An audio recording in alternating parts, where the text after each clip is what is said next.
Thank you once again for joining me on Global Conference TV. You are watching Inspired Conversations, Living the Legacy with Legends. Another episode of encouragement, motivation, and inspiration. Ephraim Ndaba is a professional teacher, author, coach, and speaker, and he's joining me today to share more about his story. Mr. Ndaba, thank you, sir, for coming, and you're welcome. Thank you very much, my brother, for having me. Let's just start from the beginning. Introduce yourself. Who is Ephraim Ndaba? Where were you born? Where do you come from? What do you do? Ephraim Ndaba was born in the Free State on a farm. That's where he grew up. He spent all his formative years there. And then he went to secondary school in the township. And then thereafter, after matriculating, he went to a college of education where he did an education diploma. And then thereafter, he's been employed in the education department for more than 2 decades now. 2 decades? Yeah. And you said you come from the farm? Yeah, I'm a farm boy.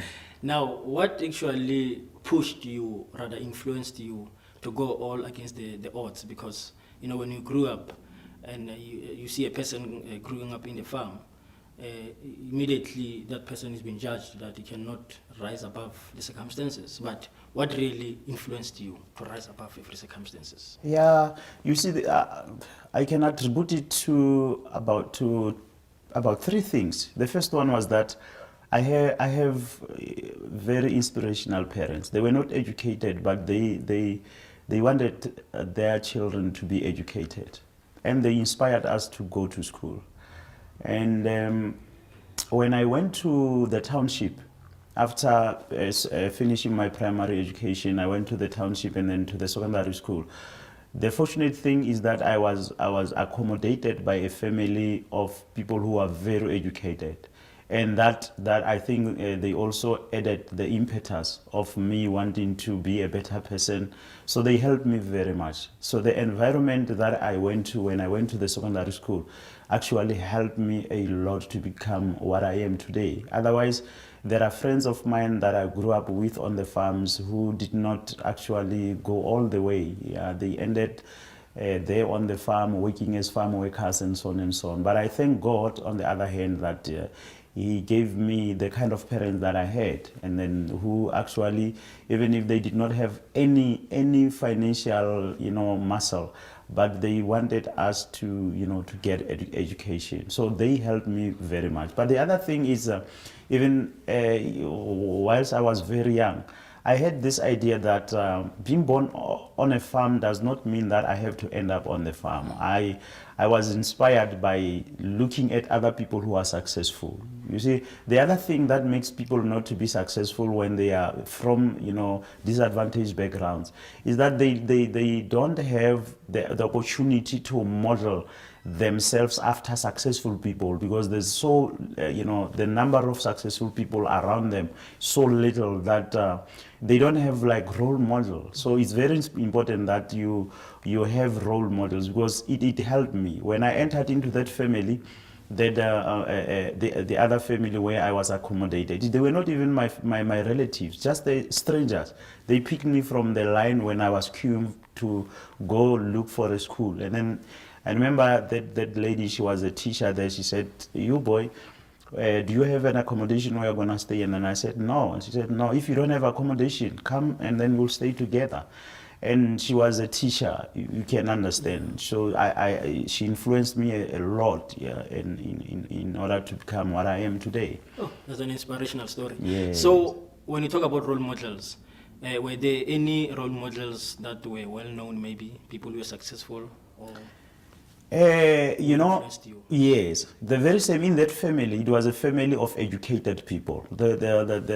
It's a big family. The parents had about 8 or 9 children. Almost all of them, they were teachers. It was like a family of well-educated people. So I spent a lot of time amongst them, and I was inspired by their lifestyle and everything. They were just my very first role model. Yeah, when I started to become like opened up my eyes to the world and what is happening. That family, they were just my role model. But beyond that, as I grew up, I read a lot. I was a bookworm. I liked, reading. So as you read, when you read, you interact with the ideas of other people. And it does not necessarily mean that for a person to be a role model, he has to be a physical being standing here, then he's a role model.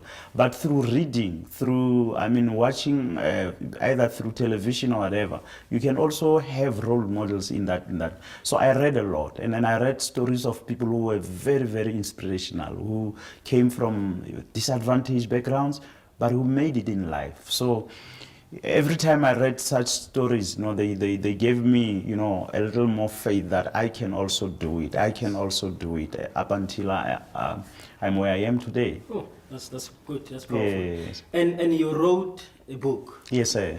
Live your life, leave a legacy. Live your life, leave a legacy, my brother. I remember an American singer by the name of Beyonce. Yes. She sang a song and said, when I leave this world, I want people to know that I was here. I lived, I loved, I left the footprints. So what actually inspired you to write this book? Stories like that one, my brother. Stories like that one. What I realized, it's from three different perspectives. The first one is that my personal experience, I saw people who have a lot of potential. Like a lot of potential. You look at this person, you think that in 10 years, this person will have made a very huge impact in his generation. 10 years come, and then you look at this person, like his life is like ruined. His life is destroyed. He does not have a future and all those things. So I grew up among such people.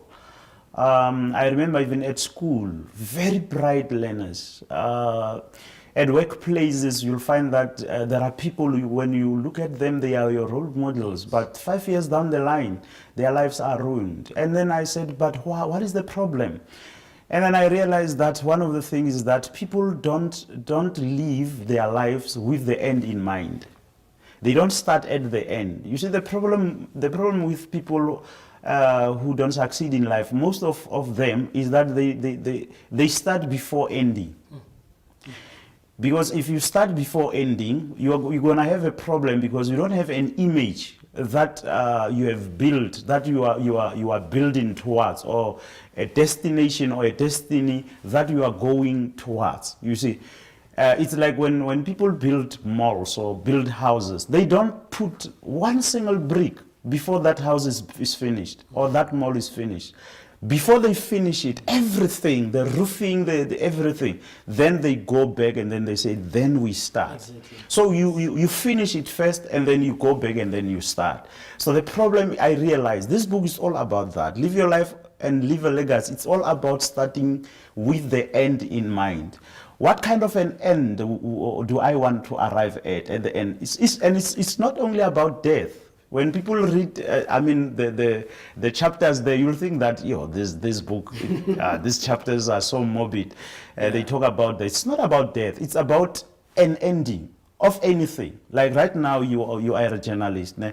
And the kind of question that I pose on to people, it's when you leave this kind of work that you are doing now, what kind of an impact do you want to have made in this area that you are in, and so on and so on. So you start with the end in mind, that in 5 years when I leave this kind of job, I want to have made this kind of an impact. I want to have contributed so much to this company or whatsoever, or to this idea or whatever it is. So it's a book that inspires people to always start with the end in mind. As a teacher right now, I want, when I retire from that school that I'm teaching, I want when children talk about how I interacted with them, to be a positive story, to be a good story, that that teacher, You understand? When I leave that place, I want the principal of the school to say, you know what, I have lost a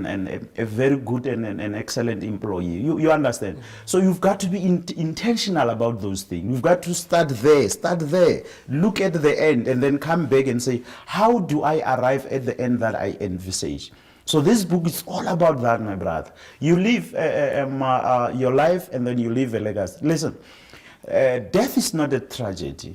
Dying is not a tragedy. Everyone is gonna die. Every day. Today, as we are speaking, today, Kofi Annan, Africa's foremost diplomat, is being buried right now in Accra, Ghana. And he's one guy who has contributed a lot in politics, global politics. He has put Africa on the map by his, the manner in which he carried himself whilst he was the United Nations Secretary General for those years. So he's leaving a legacy. He's been buried today, but his ideas, his contribution onto the global politics is not going to be forgotten, not in the near future. So we're talking about those people. Yesterday we were commemorating the death of Stephen Bantu Biko, one of those people who have left a legacy. You see, it's about 42 years that 42 years, I think, 41 or 42 years that he died, but we still commemorate his death. We still remember him. So living your life to leave a legacy, it's a kind of an attempt to say, guys, we don't have to die and be forgotten on the very Saturday that we are buried. We're not supposed to be like that. We're supposed to live something that will live beyond us, because death is not a tragedy. But a tragedy is when you die and then you die with everything. You understand? So there are people that die with everything that they had, that God deposited in them. Let me tell you a story. This is one of my personal stories. I was talking to my pastor. He's a very musical person. So and then the other day he opened a file and said, you know what, I have these songs. And then he sang one or two of them, and then I said to him, why don't you record these songs? He said, no, I will. And then I asked him, I said, if you die today, do you think this music, this beautiful music that you have here, will it ever be heard? And he said, no. And I said to him, do you realize that if you don't sing these songs now, if you don't sing them and then you record them and then you leave them for this generation and the generations that come, do you realize that these songs will never be sung ever? So it's something that jolted him into action. But this is the reality of each and every one of us. God has given us, immense talents within us, and then we don't use them, and then we go to the grave, and then we go with all the music that was in you. We go with all the books. Listen, if you did not write those 3 books that you have today, nobody would write those books. Nobody will write exactly what you have written, exactly the ideas that you have, because each and every person is unique in his own space, in his own talent, in his own gifting, and so on and so on. So it is very important that we don't die and be forgotten on the same day. We leave something that will live after us. And there's someone who said, I think it was Stephen Biko, who said, I'd rather die for an idea that will live than to live for an idea that will die. You understand? So this is inspired by such things.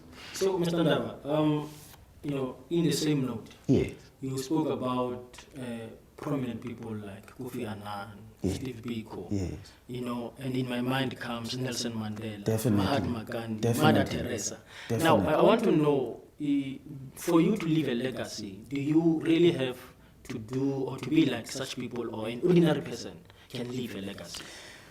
Each and every person can leave a legacy. Let me make you an example. On the very same day that Winnie Mandela was buried, like I was telling you earlier on, there was a lady who was being buried on back home. Poor lady, no education. But that lady contributed so much in that community that when she died, the whole community came to a standstill. No education, no prominent position, no status, no nothing. And that tells you that each and every person can leave a legacy. Now, how do you leave a legacy? You leave a legacy when you contribute to the betterment of other people. Because as long as you are doing it for yourself, you're not leaving a legacy. There are people who are very affluent. They have money, they have riches, but all those riches and the money belongs to them. That money does not help each and any other person. And that person, when he dies, man, we don't even care. And there are people who have less than that, but who use the little money that they have. And others don't even use money. Because to leave a legacy, you don't have to use money. You have to use what you have. You understand? There are people who are given talents, like it will be in music, it will be in sports. You have your Tiger Woods, you have your Usain Bolt, and Cristiano Ronaldo. And you understand those guys, they are not educated per se. They don't hold any political position or anything, but they give us what they have. So we are called. The clarion call is that each and every one of us has something that the world needs. When you're created, everything that was deposited in you was not for you. Every gift that God gave you was not for you. It was for this generation. And therefore, if you're not going to give us that gift, it means that you are robbing us. It means that you are robbing us, and you are also robbing the generation that will come. Because why do I say you will be robbing us? You are right now, you are living on the contributions of the people who came before you. You understand? Those people contributed so that you could be where you are. So if I don't contribute my part, it means that I will be sabotaging the next generation, my present generation and the generations that will come. So we are called to use whatever we have in order to influence, to leave the world better than we found it. If you cannot make it better, at least leave it as it is. But there are people who even leave it worse than they found it. You understand? So each and everyone, like you said, like each and every one of us, whether you are or you are staying in a rural area, you are uneducated, you are a female, you are black, you are an African, you can leave a legacy. I've just given you an example of Kofi Annan, an African guy, black, but he rode on the pedestal of political arena. You understand? So nothing can limit you to become who you were born to become, be it race, be it gender, be it where you were born, and so on and so on. So to answer your question shortly, everyone can live a legacy. There was a debate Yes. or an argument on Facebook. And this was the debate, Yes. talking about legacy. Yes, A professor will only leave a certificate on the wall when he dies, yes, but a businessman will leave an inheritance to his children. yes. How true is the statement, according to you? A professor Yes. will leave only the certificate Yes. on his wall when he Yes. dies. Yes. A businessman will leave an inheritance to his children. That statement is 90% correct, my brother. 90%, there's a 10% that is questionable, Correct. but 90% is correct. Why is it correct? Look, if I am a professor and then I die, my children cannot benefit from my professorship. I cannot say my child, the university, maybe I'm employed at a particular university. My child cannot say, because my father was a professor, therefore I have a right to also occupy his space there because he was my father. No. You understand? So people cannot directly, your children, your immediate people, your immediate family cannot benefit from you being a professor, because if you die with your certificate. They don't have any dividends in your university. They don't have anything that they can benefit. Like if you have to say, we'll contrast it with the business one. But you understand that I cannot say no. My father was a professor. Therefore, when he dies, I can go occupy that space. But what happens when I have a business? If I have a business, say I have a shop or whatever that sells whatever. When I die, it's natural that my children are gonna take over. You understand? That is the difference of we were talking about that earlier on. If you are employed somewhere, you know, you're using the word slavery, and I tend to agree with that. You cannot leave that thing for the people who come after you. It's for you. When you study for you. But when you create something that will leave behind when you die, then that's how you create a legacy. And as African people, that is where we miss it. If you look at other nations, what they do before they die, they make sure that they have some kind of a business.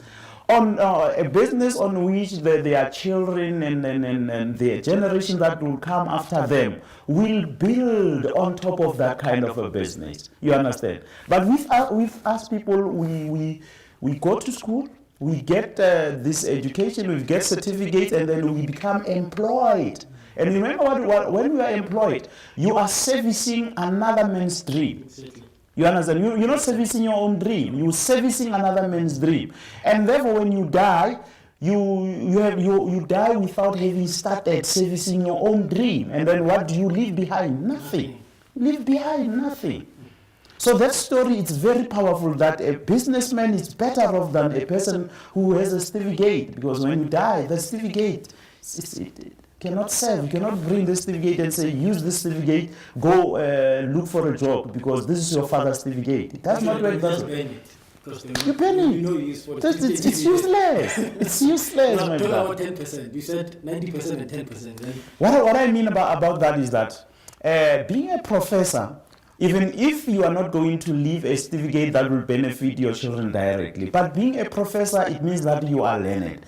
And leaving a legacy does not mean only that you leave like tangible things. exactly. There are people, if I have to make an example, I'll make an example of Nelson Mandela. Nelson Mandela, globally, is known as the man. But if you check, he did not have any assets, like your buildings and everything. He did not have all those things. So when you leave a legacy, the legacy that will leave, more than any other thing, it's a legacy that is not tangible.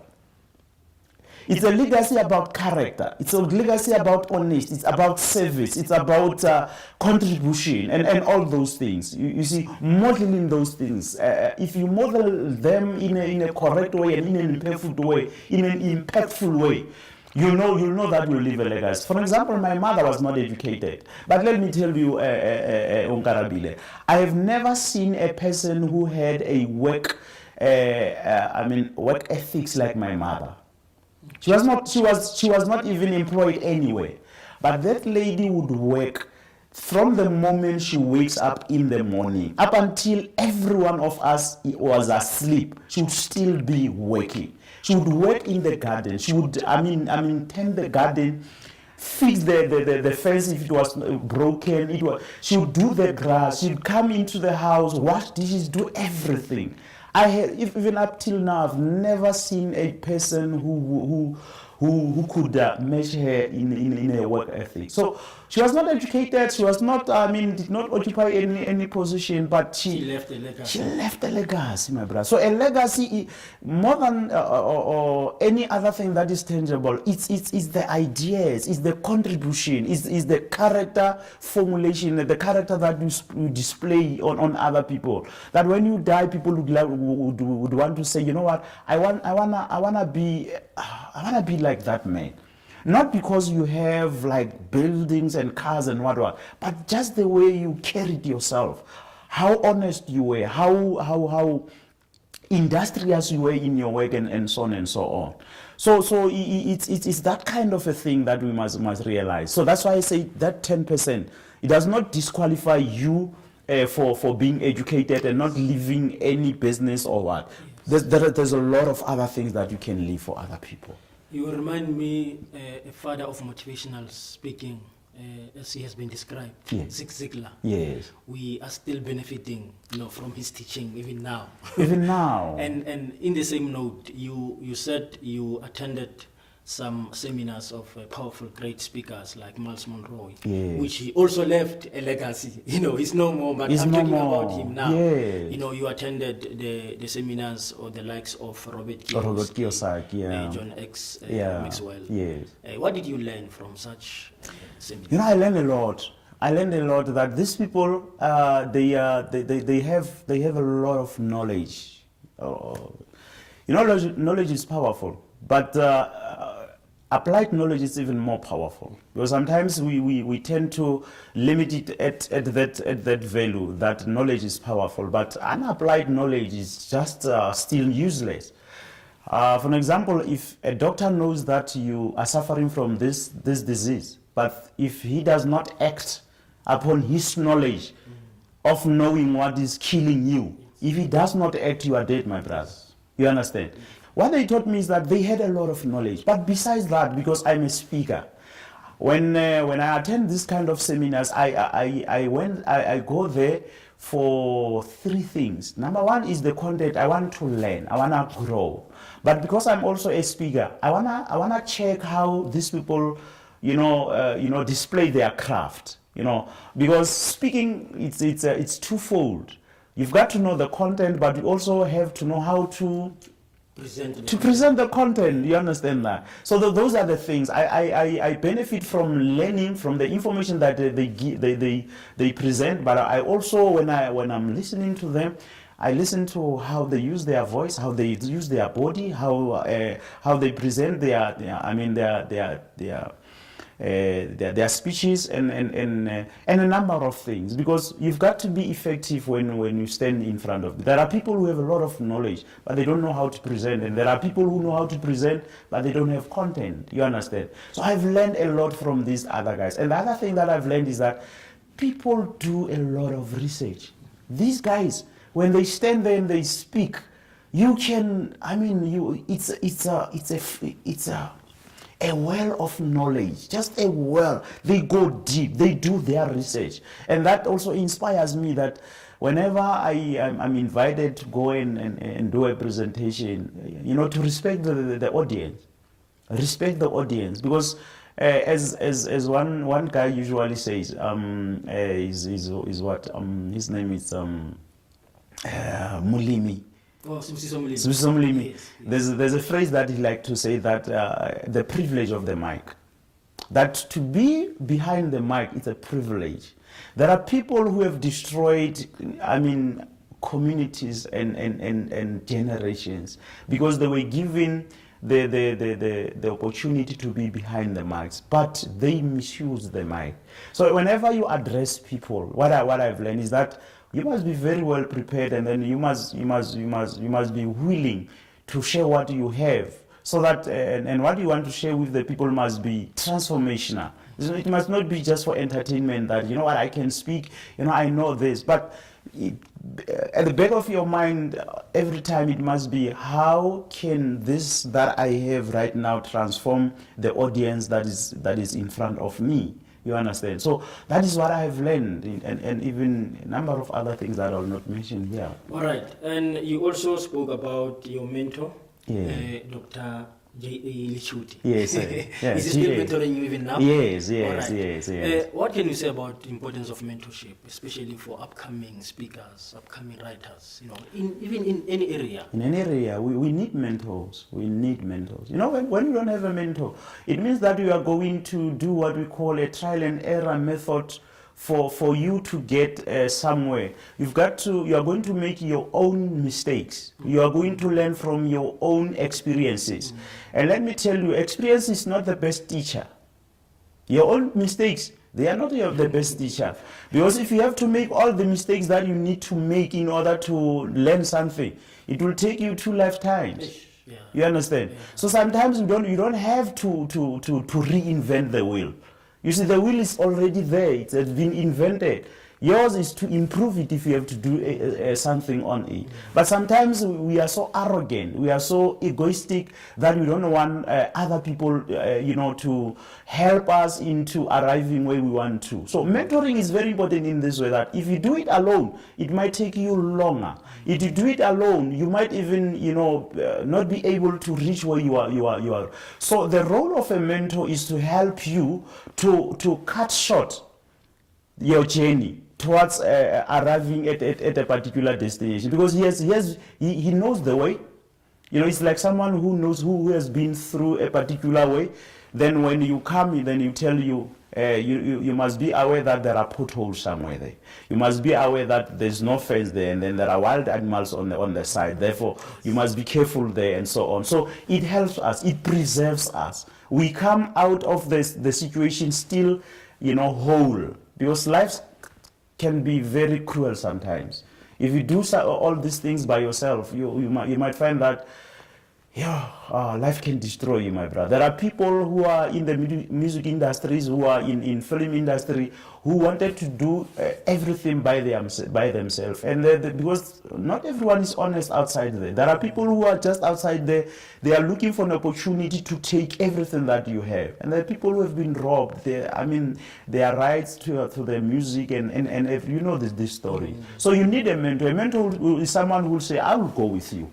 I've been through this way. I will go with you, and then I will help you up until he realizes that you can walk on yourself, and then he will leave you and then say, can you walk on yourself? He will still be watching you. And if you can walk on yourself, and then it say, no, now you are fine. Now it's like a child when he learns to walk. When he learns to walk, you hold him and then you walk him.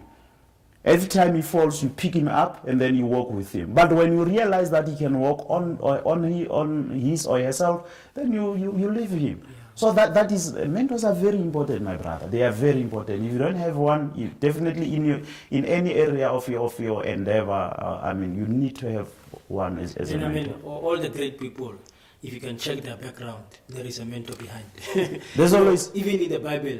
Yes. When you read the Bible, the likes of Joshua, Moses was the mentor. The likes of Apostle Paul, Timothy, Apostle was the mentor. Yes. Brian Tracy. When you look at such people, those people, they had the mentors. You understand? So for you to really, as you have said very well, to achieve quickly rather than you taking long. Yeah, you taking long. Someone else can cut short your way. Yeah, they can cut short your path. And Mr. Ndaba, you also spoke about reading extensively. Yes. And you have said it in the beginning that what helped you actually was reading a lot.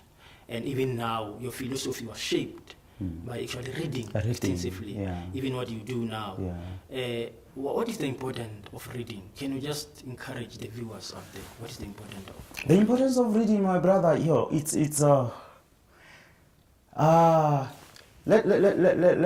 let's make an example here.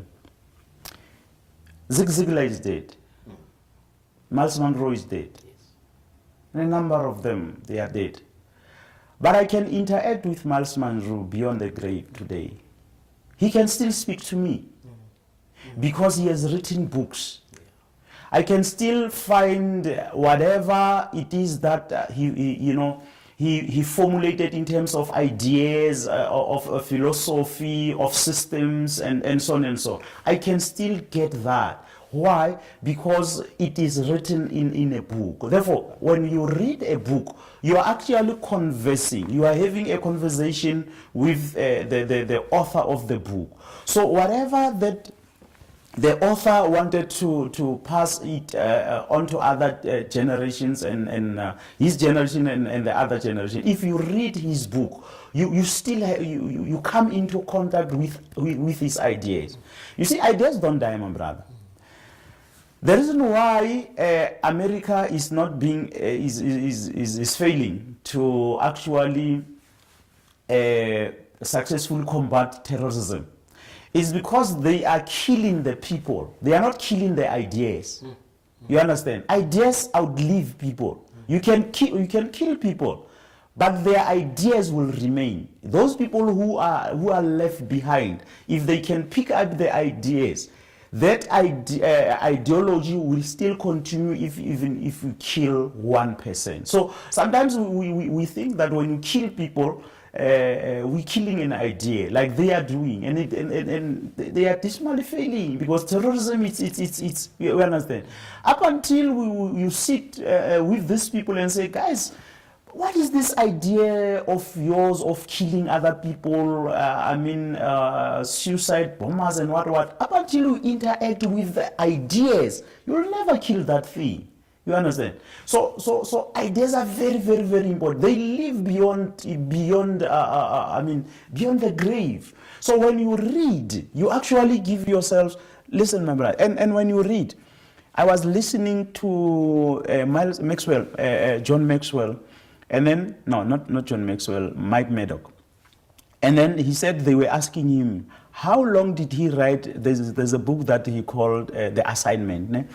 So someone was asking him, how long did it take you to write this book? He said 62 years. Now, do you understand, if someone can do a research for 62 years, and then you take that book, and then you are able to read that book in, say, 2 weeks maybe, or even if it's a month, do you realize how many years of research have you cut? From 62 years to a month. I mean, it's a benefit. In fact, it's a combination. If I read, let's say, 4 books or 3 books a month, and then this book, spend 25 years in research, the other one 30 years, and then you within a month I can have a wealth of more than 100 years of research just by reading. So if you don't read, you lagging behind. You're not keeping on par with what is happening. You lagging behind. You are being left behind. So reading is very important, very, very important, my brother. I have a library, a very big library at my place there. I read almost every day. I read, because if you don't read, I don't know. Listen to what Bill Gates have said. The guy reads about 50 books a year. One of the richest men that we know on earth. So if such people can read, who are you not to read? If a person like Miles Monroe could read more than 52 books a year, if a person like, all of them, I was listening yesterday I was listening to Maxwell saying that, mentioning the number of books that he reads. And then you come to realize that successful people are readers. Exactly, yes. Successful people, all of them, they are readers. Yes. And they say that poor people have big televisions. Yeah. And rich people have big libraries. Libraries, yeah. And it's the truth. Yeah. It's the truth. But let me not go there. But it's the reality. I don't. For example, where I stay, my brother, my learners do not believe that. They don't believe that I don't have a television. I don't have. Not because I don't like what is on the television, but I have a lot of other things that I wanna do. You understand? So it's one of those things that people must realize, that reading is very important, my brother. It's very. A reading nation is a winning nation. A reading nation is a winning nation. You've got it. You've got it. Mr. Ndaba, you spoke a lot about God, in your book. Yes. Live your life, leave a legacy. Yeah. What is the importance of your relationship with God, towards what you do, towards your life as a whole? Yes. Yeah, no, yeah. He's at the center of everything that I do. Yeah, he's just at the center of everything that I do, my brother. If you believe in creation, you cannot divorce God. Unless if you believe in evolution. But if you believe that you were created by a supreme God who is loving, who endowed you with gifts and talents and abilities, you can't live. You can't divorce him. The Bible says, the picture of a tree of the vine tree with the branches, that the Father and we are the branches, and every branch that is cut will die. You understand that thing? Does not bear fruit. Yeah, that does not bear fruit will be cut, and then and once you cut it, obviously it will die. Mm-hmm. So likewise, The branches can only bear fruits if they are attached to the stem, The stem, of the root, the, yeah. you understand. So with me, God is it's at the center of everything that I do, my brother. Even in this book, everything in every chapter that I have here, it relates on God and also the stories from the Bible. Yeah, because if you look at for an example, I believe the very first chapter there, it says, where will you die? So it says, where will you die? And then I have this belief that there are three places where people die. Three places. The first place that people die is where they were born. The second place is at the settlement area. And then the third area is along the way. In fact, four places. Where you were born, at the settlement area, on your way towards your destination, and then at your destination. Those are the four places that people die. And what do I mean by that? I mean that if I was born on a farm, poor, from uneducated person, if I die at the very same stage that I was born, it means that I was born at the place of my birth. That's the first place. But if I improve my lot, and then maybe I go to school, and then I get educated, but somewhere I settle. You understand? I said, no, man, I'm enough now. I'm not reading any longer. I'm not improving myself. I'm not acquiring any new skills. I'm not, we understand that. Because sometimes we do that, and then we settle, and then we die at that settlement place. You understand? And then there are people who die on their way to somewhere. They die with their boots on. You understand? They die doing what they love. They die on their mandate. They don't give up. There's nothing that can stand, before them for them to reach that destination. So these are the people that I want to inspire people to become. Die with your boots on. Die trying to do that thing. If you maybe your marriage it's dying, you understand, or it's having some challenges. Die trying to fix that marriage. If your child is not coming all right, that's the kind of people that I want to inspire to become. People who die trying. There's a story of Kilimanjaro. No, not Kilimanjaro, not necessarily. This Himalayas, the Himalayas mountain, the highest mountain on earth. And then they say that on the trails up the Himalayas, there are bodies that lie there of people who died climbing.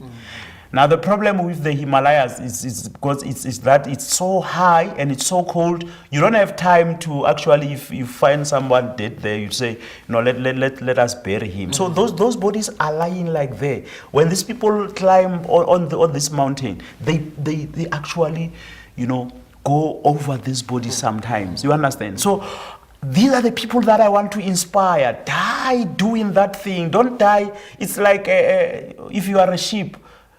You are safe when you are at the harbor. Ne? Any ship that is at the harbor, it's safe.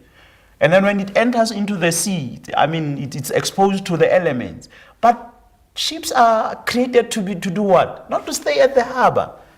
You understand? So even if it's dangerous onto the sea, but that's what ships were created to do, to be on the oceans, whether there are storms and then there are waves and what. But the ships were created to be on the oceans. So sometimes we say, it's safer here at the harbor. I rather die sitting down. But we're not created to sit down. That's why you're given food. You're given feet, actually. So these feet are for us, for movement, to go forward and do something. Otherwise, God could have not given us feet if He did not expect us to use them. Yeah. But not only in the physical realm, also in the spiritual realm, in all the other realms of life, we are meant to move forward. We are not meant to settle down and die as we are, or settle. You understand that? Where do you see Ephraim Ndaba in the next 5 years? I was like I say, I was watching John Maxwell yesterday, and then he was 62 by then. I don't know that in that video he was 62 years, and then I said 56. 66. I think it's 66. So I said, okay, if he's 66. and then I have something like 17 years before I become 66. I said, but there's a lot that I still can do. I accept that I could have been further on with my life had I not made some other choices, as I grew up. But I also realized that there's a lot that I can do. Like I say, I'm busy right now. I wanna delve very deep into the education, the current education system, and what is happening, especially around township schools. Township schools are not performing as well as the former Model Cs and the private schools. And then, I'm right now researching the reasons why. Why are township schools not performing as well as other schools?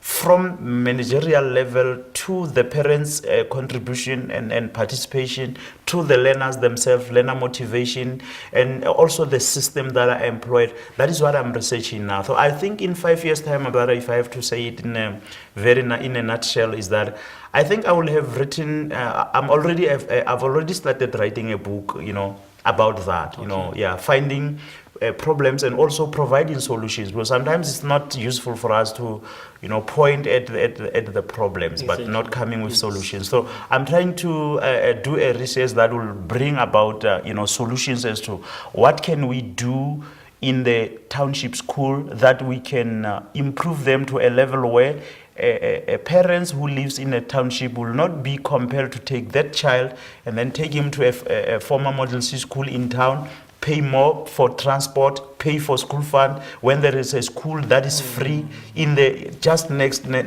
door. You understand? So parents are taking their children to the former Model C schools because something is not right with our township schools. You understand? So how do we rectify that? So that is my study right now. I'm actually writing because I have articles already. Okay. Because fortunately I'm working with Dr. G.A. Lichuti under Lichuti Transformational Talks. We are transforming schools that are underperforming in the Free State. He has been giving, I think, about 70 schools. So we transforming them, and then I'm fortunate to be one of the content developers for the material that is gonna be used to transform those schools. So I'm gonna use the experience that I'm gaining there, and also do some research, and then I think in 5 years' time, my brother, I will have achieved my dream of impacting, especially in the educational sector, So that you can leave a legacy. so that I can leave a legacy, my brother. Mr. Ndaba, if people want to get hold of you, to know more about your book, Yes. to know more, maybe someone to join you in your research in the Yes, next yes, sir. So where can they find you? My email is ephraim.ndaba@yahoo.com. The other one is Ndaba Ephraim at gmail.com. On Facebook, I'm just Ephraim Ndaba. I'm also on Twitter. I'm also on Instagram. Okay. Yes, my contact numbers, if I have to say them, it's cell phone numbers. It's 016936906. Okay. Yes, sir. Mr. Ndaba, thank Yes, you, sir. sir, for coming to the show. Yes, sir. I believe, we have left a legacy. What we did now, Yes. it's a legacy. It's a legacy, my brother. This show is a Yes. legacy. Yes. That is why it's called Living a Legacy with Legends. Yes, sir. Yes, That is the content of the show. That It's is the very objective. inspirational and Exactly. a catchy. Yes. Very Yes. inspirational So and catchy. thank you very much. You were really relevant for the show. Your book is relevant for the show. What you do is relevant for the show. Yes, sir. And I really hope to see you again in this show. Yes, sir. May God help us to leave a legacy. That's what we are commissioned to do, my brother. Thank you very much, Leave sir. a legacy. Ladies and gentlemen, thank you very much for watching Inspired Conversations, Living the Legacy with Legends. I believe you are inspired, encouraged, and motivated. And I believe you are going to use your talent, your gift, your skills to leave a legacy. My name is Unkarabile Mugoto, and I am your host. The journey continues.